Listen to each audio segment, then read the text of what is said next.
Bonjour à tous et toutes. Notre travail s'intitule La consommation excessive d'alcool au Nunavik. Voici le plan de la présentation. Chez les peuples autochtones du Canada dont font partie les Inuits, santé et histoire sont intrinsèquement liées. Des faits et décisions imposés ainsi que les traumatismes subséquents ont modulé les grandes inégalités sociales et de santé que vivent ce peuple actuellement, ainsi que les problèmes de santé associés. Alors en ce qui concerne la région, il y a à peu près 14 villages qui sont disséminés un petit peu de partout avec un total d'à peu près 12 000 habitants, dont 90% d'Inuits. Donc c'est une population qui est quand même majoritairement jeune. Et il y a aussi peu d'aînés, ce qui peut aussi s'expliquer par l'espérance de vie qui est vraiment plus basse que celle du reste de la province, et avec aussi une mortalité infantile qui est beaucoup plus importante. Donc c'est d'ailleurs pour ça qu'on peut voir que pour les causes de décès, donc pour tout ce qui est affection chronique, etc., le Québec est quand même largement devant, et après on peut voir que pour blessures accidentelles, suicides, etc., et toutes les maladies liées au tabagisme, là le Nunavik se situe au premier plan. Maintenant, on va faire un tour d'horizon sur les ressources de soins en Nunavik, parce que c'est vrai que c'est une région assez particulière en termes d'étendue du territoire, de densité et aussi de caractéristiques de la population. Donc au total, il y a 2 centres de santé qui sont responsables chacun de 7 villages, avec différents services qui sont offerts. Et dans tous ces villages, il y a aussi des CLSC, où travaillent des travailleurs de bien-être communautaire qui font en fait la liaison entre la communauté et les services de santé. Et il y a aussi un service qui s'appelle le module du Nord québécois qui permet aux patients inuits de bénéficier de services et de soins dans les centres urbains lorsque ceux-ci ne sont pas disponibles en région. Pour l'identification et l'ordonnancement des problèmes, nous nous sommes référés à la technique du groupe nominal et aux indicateurs sociodémographiques et sanitaires. À l'étape 1, chaque membre du groupe a procédé à la recension des écrits. La deuxième étape a constitué la présentation des problèmes identifiés. Au total, 23 problèmes ont été mentionnés. Troisièmement, nous avons mené une discussion objective pour passer de 23 à 12 problèmes identifiés sur la présente diapositive dans les 4 secteurs de la santé publique. À la dernière phase de notre processus d'ordonnancement, chaque membre du groupe a sélectionné 4 problèmes prioritaires, soit 1 par secteur. À chacun des problèmes ont été attribués une note de 1 à 10. Les résultats de l'ordonnancement révèlent que le suicide a été classé le plus important avec 49 sur 50. Le choix de notre problème prioritaire a été fait par consensus sur la base de 5 critères proposés par leaders et collaborateurs. Il s'agit de la taille et portée des conséquences, de l'ampleur, de l'intérêt politique, de l'acceptabilité, des disparités auxquelles s'ajoutent les ressources et services. Par rapport au suicide, selon le ministère de la Santé et des Services sociaux, le taux de décès pour 100 000 personnes est de 83,2 au Nunavik contre 13,3 dans le reste du Québec, d'où la nécessité d'agir. En ce qui concerne le SAF, c'est un problème provoqué chez le fœtus par la consommation d'alcool chez la femme enceinte. Une étude réalisée au Nunavik en 2004 révèle que 44% des femmes ont consommé de l'alcool lors de leur dernière grossesse. Cependant, les données sont inexistantes sur la prévalence du SAF. En 2015, la Régie régionale du Nunavik confirme que la prévalence de la tuberculose au Nunavik arrivait au 9e rang mondial. Toutefois, la pluralité des ressources, notamment l'existence du cadre d'éradication de la tuberculose chez les Inuits, représente un réel avantage pour le mieux-être des communautés. Relatif au travail dans les mines, nous n'avons trouvé aucune information divulguée sur la santé des travailleurs. En somme, sur la base des 6 critères, le travail dans les mines et la tuberculose ont été éliminés respectivement pour des raisons de manque de données et d'existence de ressources efficaces. À ce stade de notre collaboration, nous avons fait recours à la négociation pour opérer le choix. Suite aux discussions, nous avons compris que les 2 problèmes restants, le SAF et le suicide, étaient liés à la consommation excessive d'alcool. Ce dernier devient donc le problème prioritaire sur lequel porteront nos interventions. En ce qui concerne en fait les partenaires potentiels à notre intervention, il y a d'abord les bénéficiaires de la communauté et leurs proches. Il y a aussi la communauté elle-même, les leaders de cette communauté-là et les aînés qui occupent une place très particulière dans la tradition, les dirigeants des centres de désintoxication, le personnel de la santé des services sociaux, les professionnels en troubles liés aux dépendances, les chercheurs, la Régie régionale de santé et des services sociaux du Nunavik, ainsi que le gouvernement fédéral avec son plan d'action et le gouvernement provincial. La première chose qui est importante de comprendre ici, c'est que pour la région du Nunavik, notre équipe avait uniquement accès aux données de 2004. Donc, pour ce qui est des besoins normatifs, on remarque qu'il y a plus de 50% de la population qui est âgée de 15 ans et plus qui est considérée comme un consommateur d'alcool régulier et que cette tendance-là augmente depuis 1992. En regard des besoins comparatifs, c'est un peu plus de 24% de la population qui avait un épisode de consommation d'alcool abusif au moins une fois par semaine, comparativement au reste du Québec où c'est uniquement 7,5%. De plus, la Commission des droits de la personne et de la jeunesse rapporte de nombreux besoins normatifs, notamment par l'exposition des enfants à l'alcool. En effet, plus de la moitié des enfants au Nunavik logent dans un milieu où au moins une personne a des habitudes abusives de consommation d'alcool, entraînant violence familiale et autres problèmes. Il rapporte aussi qu'il y a très peu de ressources au Nunavik pour les personnes ayant un trouble de consommation lié à l'alcool et, selon les CLSC, lorsque ces ressources sont existantes, elles ne sont que très peu utilisées, notamment par manque de fonds.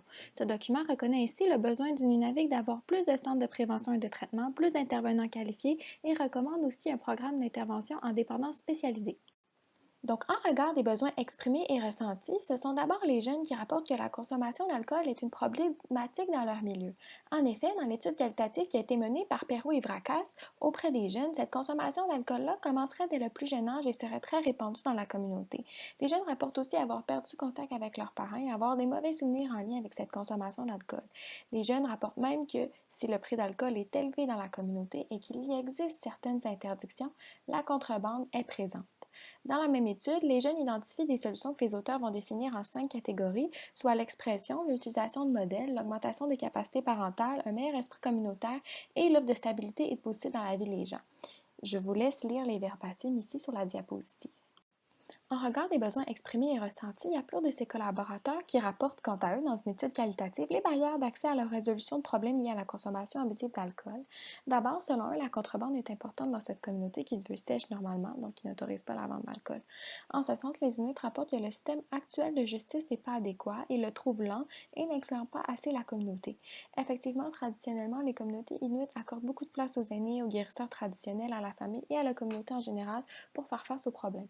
Ainsi, les gens du Nunavik croient que redonner cette place à la communauté dans les interventions serait favorable à la résolution du problème d'alcool. La communauté rapporte aussi un manque de centre d'aide au traitement à la toxicomanie. Effectivement, il y a un seul centre qui existe sur tous les territoires pour lequel la liste d'attente est longue. Le mouvement des alcooliques anonymes est aussi présent dans cette région, mais la communauté rapporte qu'il est impossible d'être anonyme puisque dans ces petites communautés, tout le monde se connaît, donc ça constitue une barrière d'accès à ce service.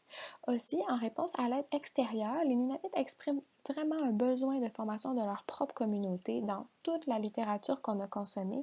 Effectivement, les Inuits vont rapporter un roulement trop important du personnel de santé, ce qui nuit entre autres au lien de confiance. Alors pour dresser un portrait assez global de la consommation d'alcool au Nunavik, on a pu voir déjà que la consommation excessive elle est quand même plus prévalente dans cette région comparativement au reste de la province. Et pour information, par consommation excessive, en fait, on entend une consommation qui entraîne un risque élevé de tomber dans une dépendance ou de développer une maladie liée à l'alcool, comme la cirrhose et le cancer par exemple. Et donc il y a une hausse aussi de la consommation excessive chez les jeunes, on a pu trouver ça dans différents articles, assez inquiétantes, et ça soulève encore une fois l'ampleur du problème, parce que comme on a pu le voir au début, c'est une population qui est relativement jeune. Et aussi ce comportement, apparemment, il serait aussi induit et déterminé par le traumatisme social lié à la colonisation et au pensionnat. Donc en fait, la consommation, ça serait une stratégie pour, et je cite l'article, camoufler les douleurs psychologiques ressenties. Donc c'est une réalité en fait qui traverse les âges et qui touche l'ensemble des individus. Alors pour dresser le portrait global de la consommation excessive d'alcool au Nunavik, on a cherché donc différentes informations, toutes celles qui ont été présentées avant.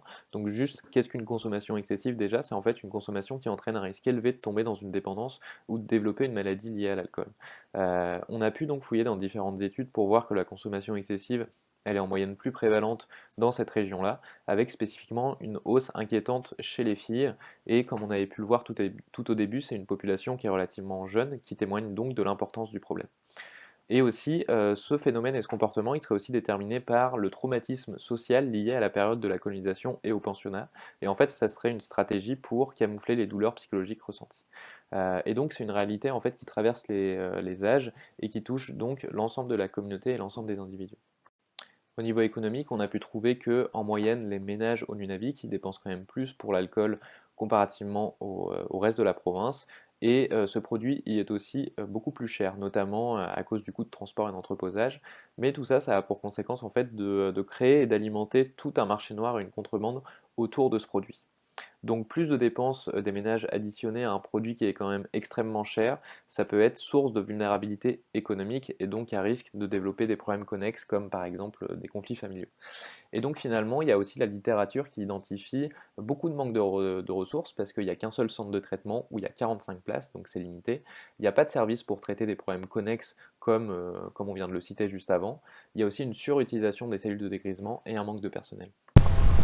Comme mentionné précédemment lors du choix du problème prioritaire, plusieurs politiques et plans nationaux, régionaux ou encore de l'Agence de santé publique du Canada tentent de guider l'action en ce qui concerne la lutte contre l'abus d'alcool, notamment chez les Autochtones. En ce qui concerne ce qui est concrètement fait, la direction de la planification et de la programmation de la Régie régionale du Nunavik assure l'implantation et le développement des programmes suivants, à savoir un programme pour contrer les effets de la violence familiale et de la consommation de substances psychoactives, un programme de services en santé mentale, des programmes communautaires, ainsi que des programmes de formation destinés aux conseillers inuits en dépendance et aux intervenants des CLSC. Il existe également à Kuujjuaq le centre de traitement Histoire civique qui offre des services de traitement de la dépendance. Avec toutes les informations qu'on a collectées, on a créé ce schéma des déterminants pour en fait avoir une espèce de photographie un petit peu instantanée de ce problème-là. Et donc nos interventions vont traiter soit les déterminants directement ou alors les causes et les facteurs de risque. L'écart à combler est à la fois normatif et comparatif. Notre équipe s'étant basée, on le rappelle, sur la fréquence des épisodes de consommation excessive d'alcool de l'ordre d'une fois par mois ou plus, de 67,5% au Nunavik et 20,5% pour l'ensemble du Québec. L'objectif de notre programme est de réduire de manière statistiquement significative les épisodes de consommation abusive mensuelle d'alcool dans les communautés du Nunavik sur une période de 5 ans par la mise en œuvre des différents projets pilotes présentés. Notre objectif est SMART parce qu'il est spécifique, mesurable, atteignable, réaliste et situé dans le temps. La première intervention de notre programme est un projet pilote nommé « Pour que l'alcool ne soit plus un problème chez nous », Empowerment communautaire initié par le témoignage des pairs. Il s'agit de l'axe transversal de notre programme, permettant de remettre un pouvoir consultatif entre les mains de la population inuite du Nunavik et de stimuler en elle une volonté d'agir pour changer sa situation. L'élément central de cette intervention est un documentaire de témoignages de pairs, visant les jeunes de 11 à 21 ans, les hommes adultes et les femmes adultes. La deuxième intervention est intitulée « On doit agir » et est destinée aux adolescents et jeunes du cycle secondaire. Il s'agit d'une intervention préventive qui vise la consolidation des connaissances des jeunes, le renforcement de leur estime et confiance en soi et la promotion de saines distractions.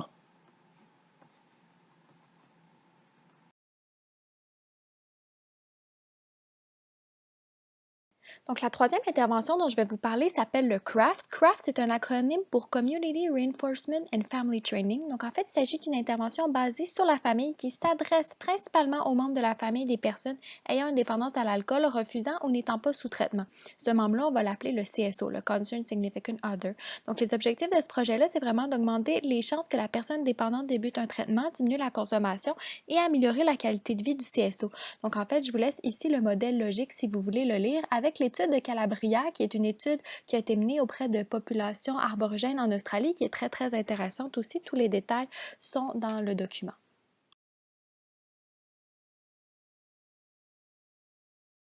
La quatrième intervention de notre programme est un projet de dépistage et de brèves interventions visant à réduire ou arrêter le mésusage d'alcool chez les femmes. L'intervention aura lieu dans les CLSC, les centres périnataux et les hôpitaux. et le personnel interviendra auprès des patientes lors des examens ou des consultations. L'intervention consiste au dépistage chez les personnes à risque, à l'éducation à la santé, à la motivation, ainsi qu'au soutien et au référencement. La dernière intervention du programme a pour principal objectif de réduire les habitudes de consommation d'alcool par le renforcement social et communautaire en s'attaquant aux déterminants du traumatisme social. Alors comment? Par une intervention qui s'appelle le renforcement par la communauté. C'est en fait une approche cognitivo-comportementale axée sur différents principes comme l'empowerment, le leadership et la démarche participative pour encourager le changement dans les habitudes de consommation. Donc logiquement, la population cible correspond aux personnes consommatrices excessives d'alcool et qui ne peuvent pas bénéficier de services identifiés qui sont limités dans la région d'ailleurs, comme on a pu le voir. Donc on va travailler avec différents partenaires, etc. Et en fait, ça va s'inscrire dans le cadre d'un projet pilote, donc dans 2 CLSC des 14 villages et qui seront assurés par les travailleurs de bien-être communautaire. La dernière intervention s'attaquera aux déterminants du traumatisme social, avec pour objectif de réduire les habitudes de consommation d'alcool par le renforcement social et communautaire. Donc l'intervention, le renforcement par la communauté, c'est une approche cognitivo-comportementale basée sur différents principes comme l'empowerment, le leadership et la démarche participative pour encourager le changement dans les habitudes de consommation. Donc logiquement, en fait, la population, ça sera les personnes qui ont déjà un problème de consommation excessive d'alcool et ne pouvant pas bénéficier de services qui sont limités. Donc on a établi une liste de partenaires et de ressources et en fait l'intervention se déroulera dans le cadre d'un projet pilote dans 2 CLSC des 14 villages et ça sera assuré par les travailleurs de bien-être communautaire. Alors la dernière intervention, qui est le renforcement par la communauté, s'attaquera directement aux déterminants du traumatisme social en ayant pour objectif de réduire les habitudes de consommation d'alcool par le renforcement social et communautaire.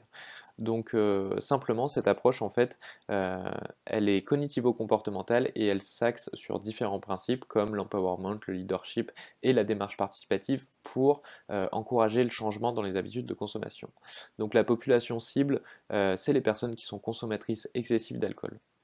On a pu établir aussi différents partenaires et tout ce projet se fera dans le cadre d'un projet pilote dans 2 CLSC des 14 villages et le tout sera assuré par les travailleurs de bien-être communautaire.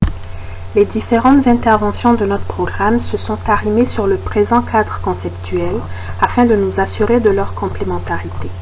Ce cadre est issu du renouvellement du plan national de lutte contre l'abus d'alcool et de drogue chez les autochtones et il a été conçu pour constituer la référence principale pour une approche intégrée en matière de lutte contre l'abus de substances psychoactives. Voyons cela plus en détail. Le continuum des 6 éléments du cadre conceptuel a pour but de répondre aux besoins des personnes, des familles et des communautés, sans omettre les sous-groupes vulnérables tels les femmes et les jeunes. Les 5 interventions de notre programme s'attardent ainsi à la prévention primaire et secondaire, dans les éléments 1 et 2 du cadre, à la réduction des risques secondaires liés à l'abus d'alcool, élément 3, et à la facilitation des soins, élément 6. Les éléments de la prévention tertiaire, soit les éléments 4 et 5 du cadre, sont quant à eux actuellement pris en charge par des services existants ou à venir dans les communautés. C'est la fin de notre présentation. Merci de votre attention et prenez soin de vous.